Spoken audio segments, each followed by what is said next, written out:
Sir Pawan Singh इसी stage पे आने वाले हैं, जो कि गाना आया है सैया सुनी ना, और गाने का इवेंट हो रहा है यहाँ पे।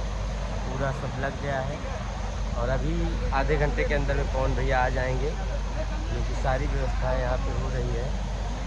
और ये पूरा सज गया है मंच, ये मंच पूरा सज गया है। और लड़की लोग, क्रिएटर लोग आ रहे हैं, कुछ लोग बात कर रहे हैं, तो अभी हम दिखाएंगे। और ये स्टेज है और ये इधर सब लोग बैठ के देखेंगे।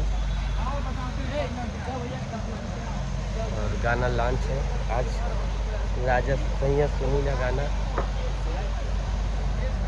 और गाने की कंपनी मालिक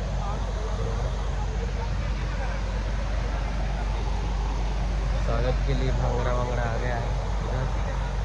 और ये स्टेज पूरा एकदम VIP स्टेज लगा हुआ है।